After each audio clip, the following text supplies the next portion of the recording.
Hello, everyone. This is Sinema77, horror and cult film lover. I'm back with another movie review. We're going to talk about an erotic thriller from the year 2000, starring Justine Priestley, the sister of Jason Priestley, and the movie is called Up Against Amanda. So, yeah, this movie here, it's not bad. It's not bad at all. It's not going to win any awards or anything, but yeah, the movie's pretty decent. But this is more if you like movies kind of like Fatal Attraction. If you're into those kind of erotic obsessed woman kind of thrillers, yeah, like Fatal Attraction or The Crush or something like that. If you're into those kind of movies, then you'll like this. The movie starts off pretty. It's a pretty simple storyline. You got Amanda when she's a very little girl. She's being sexually molested by her stepfather, and she ends up killing him. Because of this, she's placed in a mental facility where she's being treated by a physician. And what a great guy this physician is, because he decides the best way to, treat a girl who's been sexually molested is to keep sexually molesting her. What a great guy. And, she grows up to a beautiful young woman, obviously, as you can see here. And the time has come. He's telling her that he's going to get her this beautiful house. It's almost kind of like the house of Poltergeist. It's almost like in a cul-de-sac and stuff. And she's going to get the house. She lives there rent free, and basically she's got to play ball, which means her job basically is going to be, she's got to stay there and pretty much be his sex object. And because the doctor, we find out, is already married and he's got a family, but the idea is she stays in this house and pretty much just waits for him to come around when he wants to get his jollies. But Amanda, she wants the house. She wants to get out of the facility. So she agrees to it. She gets out and, she goes before the, parole board and all this stuff. And, she pretty much tells them what they want to hear. He coaches her and he's talking about, yeah, she's no threat, and stuff like that. Just what was that is more self-defense and everything else.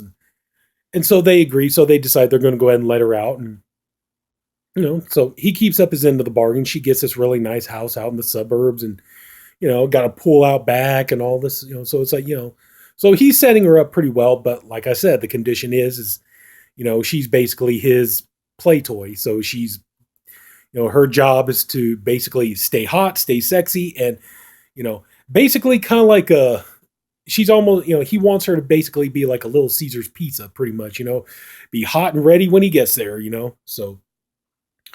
But anyway, so she's moving into this house and, she meets one of the neighbors. His name is Chaz. And he's, like trying to flirt with her and stuff. And immediately she's like repelled by this guy because, she knows that he's married and yet he's over here flirting with this new girl. So she's pretty much like telling him, piss off, go away. I want nothing to do with you, dude. And so, he's like, wow, boy, she's not friendly, so he goes off. And she ends up meeting the guy who lives next door to her, which his name is Richard, and he's married as well. But when she introduces herself to him, he's going out to check the mail. She comes up and, hi, I'm Amanda and all this stuff. Hi, I'm Richard and everything. But, the thing is, he doesn't start flirting with her immediately. He doesn't start like, trying to put the moves on her and let her know he's interested in her that way. Because Richard is not, because Richard is married to, another woman. And however, there is strain in the relationship. And, because it turns out Richard's wife, she's, singing in a club. They got a record producer there. Richard is late getting to the club, so he could talk to this record producer. But, the plan is they want to go ahead and sign his wife to a record contract and she's going to start recording music. And so they're arguing about it and stuff. And as the movie goes on, it turns out this music career, while it's good for her, it's actually putting more and more strain on their marriage, because even at like one point, she goes to Richard and she tells him like, yeah, I need to kind of really, really, really play down the fact that I'm married, because that's kind of a thing, like I'm going to be this kind of object of desire for a lot of men out there and probably some women too. And, the thing is if that keeps coming up that I'm married, then yeah, that's going to take away from my sex appeal. There go, record sales drop and stuff like that. So it's all these kind of things. So their marriage isn't going so hot. And meanwhile, you got Amanda here who, she's, just she's getting sick of this doctor and she's getting sick of his shit, and just kind of him like, always checking in on her and everything else, kind of keeping her on a short leash. And so she decides she's had enough of it. And so, he comes over one night and, we find out she changed locks on all the doors. He can't get in the doors and everything else. And so he goes around back. He sees her sitting by the pool, and so he goes up and he notices there's a shovel, there's a mound of dirt, and there was a hole. She dug a hole there. And so he's all talking about, yeah, Amanda, what are you doing here and all this stuff? And she's like, I'm just sitting outside looking at the stars. Can a girl just sit outside and look at the stars, And, okay. And so he's looking at the hole there and, not a very bright man, is he? But looking at the shovel, looking at the hole, yeah, what's with the hole? Why did you go and dig a hole? She's like, well, I'm thinking about taking up gardening. I was like, is that okay to have a hobby and stuff? And so he's all like, all right, but why didn't my keys fit the locks? And she's like, well, I changed the locks, And she's like, I feel like I need to have a little bit of privacy. And so he's like, yeah, I want you to come inside with me. And so, she gets up and, she grabs the shovel and she, clocks the guy, takes him out. And she kills him, then she, puts him in the hole, covers him up and everything else.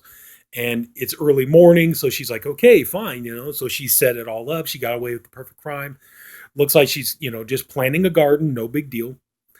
And she turns around. She notices by Richard's back door that there's a video surveillance camera and it can look right into her backyard. So it obviously captured everything. So she's like, okay, I got to get the, memory card or whatever to, I got to get the tape or whatever. And so she runs inside. She goes and, jumps, gets nude. There is nudity in here. So in case I probably should have mentioned that earlier, in case if anybody was wondering, is there nudity in this movie? Yes, there is nudity. It's not, hardcore explicit or anything, but, yes, there is nudity. So she gets nude and she, wraps herself in a towel and she runs over to Richard's house and she creates this kind of diversion, telling him that, yeah, she was taking a shower, she got peeped on and everything. Could he go and check it out and everything? She's going to, he tells her, okay, fine, but, go ahead and call the cops. And so he's checking around and she does, they call the cops and, but of course she's looking, she's trying to erase the footage of her killing the guy in the backyard and stuff. Well, meanwhile, the cops show up and, they start to arrest Richard. They think he's the guy who's been peeking in on her. And he's all like, I live right next door and everything. So, yeah, shut up, perv, and all this stuff. And so she comes out and, she sees it. No, not him. He's my neighbor. He's perfectly all right. And, don't arrest him and stuff. And so they're like, oh, okay. Yeah, we're fine. Okay, sorry. And all this stuff. And he's all like, yeah. So, and so she, she's telling him like, yeah, I want to make it up to you. Let's, go out and stuff like that. And he's just kind of like, well, yeah, I'm married and stuff. Just, well, we just go out and hang out as friends and stuff. And so, he's like, well, okay, I guess, just go out and, have a drink or something. So, they start getting to know each other and he's kind of, like, drowning his sorrows and telling her about what's going on with his marriage and his wife, even though he truly loves her and really wants to be with her and she's, the best thing that ever happened to him. But at the same time, he's getting irritated because of all these strains being put on their marriage because of the, the music career going and stuff. And of course, one thing leads to another. And the two of them, it's like right here, as you can see, they're in the, get the lighting there. Right there, you can see they're in the hot tub and it's passionate and wild and everything else. So anyway, so they have this fling and everything else, but of course it's one of those deals like Richard, he immediately regrets it and he's sorry that it happened and he's kind of blaming the booze and all this stuff. And then his wife, she comes home and he's all like, what are you doing here? And she's, talking about like, yeah, she's all like, I don't want to let the music career ruin our marriage. And, I want us to work. I want us to be together and stuff like that. And he's all like, there's nothing I want more. Well, except of course, now there's a problem. There's Amanda who, he's now got to tell her to kind of like, sorry, Amanda, but you got to take a hike. So he tells her, sending her basically kind of breaking up with her via text message, but he sends her a message telling her that, like, yeah, just sorry, but, and, but he's trying to keep the fact from, his wife that he had sex with Amanda because he thought they were broke up and all this stuff. And but he ends up confiding in his buddy Chaz, who realizes, yeah, Amanda, there's something really off about her, and so he starts looking into it and everything else, and then he realizes that you know Richard kind of like, yeah, check the surveillance footage, see if you can find anything, and it's kind of weird. Seems like there's a section missing and stuff. So it turns out, luckily enough that Chaz is, a whiz with computers and surveillance cameras and stuff. And so he's able to retrieve the footage, and he sees that, Amanda killed the guy and all this stuff, which of course puts him as a mark. And Amanda sees, and she knows that he knows. And so now she's got to turn around and she's got to kill Chaz to keep him quiet and stuff. And then she's trying to make it look like a suicide and all this kind of stuff. And at the funeral, it comes out that because Amanda is getting a little too close and she's kind of dropping a little too many hints. And it gets to the point where pretty much just, he realizes he can't hide it from her anymore, hide it from his wife anymore, that he and Amanda had this fling. And so he finally admits it to her. And of course, she's upset and she's pissed off and everything else. And so he's telling her, like, he doesn't love Amanda. He loves her. He wants them to make their marriage work and things like that. And, so at first she leaves, and then, Amanda comes along and she's all like, of course she's doing, like I said, she's doing the whole fatal attraction thing. See, nobody's going to love you as much as I do and all this kind of stuff. And he's just like, oh man, it's like, I don't love you. I love my wife and everything else. And she's, kind of threatening him that, it's like, if he doesn't see the error of his ways, things have to end badly, that kind of a situation. So he finally, starts, to kind of like get her to lower her defenses. He tells her, okay, yeah, I do love you and this and that. And let's go away together. And of course, she's just, she's tickled pink by the whole thing, because she thinks he means it, which of course he doesn't. And, so he's trying to get in touch with his wife, and he really, trying to explain to his wife, no, there's something really wrong with Amanda, and I need you to, call the cops and all this. And she's like, well, I'll be over. No, just call the cops and stuff. And so, he tells Amanda, go out. We're going to go take a nice, long vacation, a nice long trip. Just the two of us. It's going to be a romantic getaway. So go to the store, get us, food and supplies and things like that we need. And so she's like, oh, okay, okay. So she goes off, and so he goes, he uses it as an opportunity. He wants to go into her house and try to get, evidence that, she's been killing people, and, she comes home and she realizes he's busted into her house, and that, she realizes he's been lying to her. And so, you get into this big showdown and between Amanda and Richard and his wife and everything else. And, so yeah, but I mean, like I said, it's a basic story. Like if you've seen movies like The Crush, or you've seen movies like Fatal Attraction, movies like that, you kind of already know what you're getting yourself into in this movie. Like I said, it's low budget, but it's not a bad film. Justine Priestley there, she looks great, very beautiful, very sexy. I imagine there are probably a lot of guys, I'm going to admit it, I'd probably be the same way. I'd be like, why is I can't get girls like this to go, batshit crazy over me? It's like, that would be nice. Have a beautiful, gorgeous blonde who, I don't want her to kill anybody, but the thought that she could kill somebody for her love for me, that's like, yeah, admittedly, that is kind of an interesting idea. But anyway, I'm sure other guys would probably be like that too. It's like, oh my God, there'd be nothing, and probably women too, nothing I would love more than a hot blonde who would kill for me, that kind of a thing. But anyway, though, yeah, it's a decent film. Like I said, the acting's it's pretty solid for the most part. The guy who played Richard, he does a good job.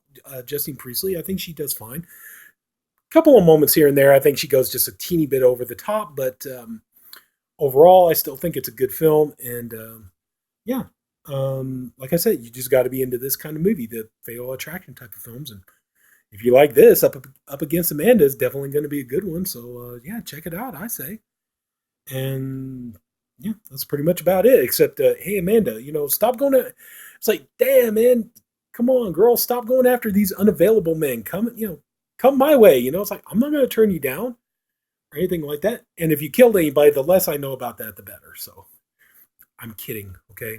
But Anyway, though, no. But yeah, girls, stop going after all the married men. Come my way. It's like I'm available. It's like it's like I'll give you the love and attention you want, that kind of thing. But anyway, though, that's enough rambling. Yeah, we talked about Up Against the Men, a good erotic thriller. Some nudity. Like I said, it's not the most explicit movie, but it'll do. It'll do. So anyway, that's going to go ahead and do it. If anybody took the time to watch this video, I thank you for doing it. And I appreciate you for doing it. I also hope you enjoyed the video. And if you did, please like and subscribe. There'll be weekly videos posted. Yeah. Until then, this is Sinema77, horror and cult film lover, wishing you a good night. Take care. Pleasant dreams. Bye-bye.